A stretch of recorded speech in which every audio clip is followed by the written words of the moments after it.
John Lehmann. I'm a photojournalist based here in Vancouver, BC. I've only just joined LHSA, and I'm very excited to be attending the convention this year as a keynote speaker. I'm a storyteller, and that is the best way for me to tell stories, is the power of visual imagery and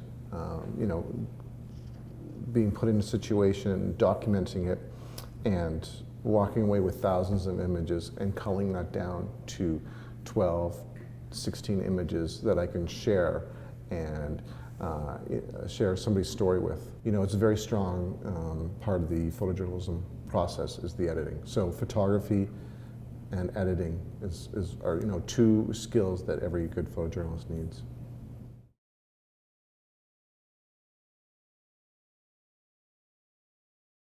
If you want to pursue photography, you need to be shooting every day. And you need to start young, and you need to do it a lot. So I was very lucky. My father gave me my first camera when I was 13. It was a Pentax K1000. I wish I still had it, but I sold it. And you need to go out there and you need to shoot every day. And I've been doing that since I was like 12.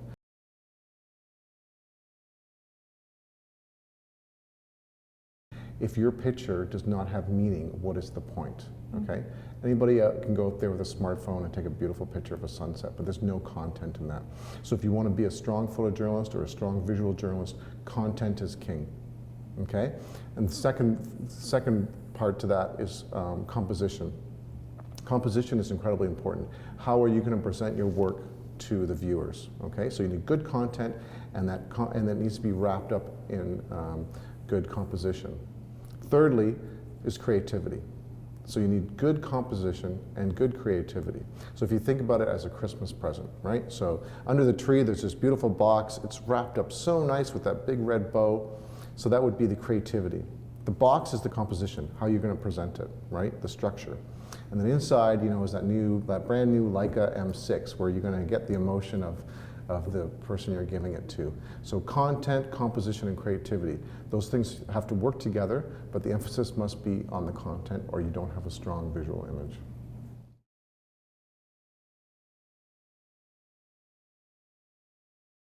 To me, I see myself as a photojournalist, but I'm also an artist. And I think it's really important to never stop being creative. And you need to think outside the box every day.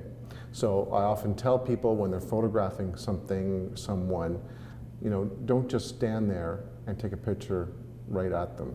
Take that picture, but then walk all the way around and take some more images. You'd be amazed at the different types of imagery that you can get when you do that, and how the light will change. So never just take it from one angle. Move around your subject, your building, your place, the situation. But when you come back and you're editing your work, you should be able to almost do a 360 around your subject. And if you do that every single time, you will find other images.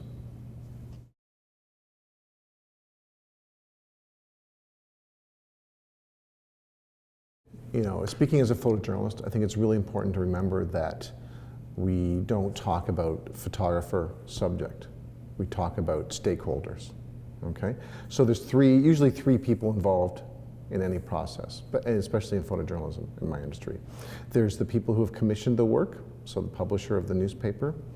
There's the subject, and there's yourself. All three people of you are stakeholders, okay? So why is the publisher doing this? Well, he wants to sell newspapers, and he has a keen interest in the story. I'm a stakeholder. I've been assigned to do the photo shoot. Obviously, I want to do the best job I can. I want to take the most interesting picture. Why has the subject agreed to have their photo taken? Okay, well, they have a story to tell, and they're obviously really interested in telling that story. So I think it's really important as photographers, as photojournalists, as visual journalists, that we remember those three people involved in anything are stakeholders. And so they all have different agendas. And it's not photographer and subject, but it's two stakeholders trying to get a message out. And I think that we need to rethink the way we look at taking portraits of people, especially for news photography.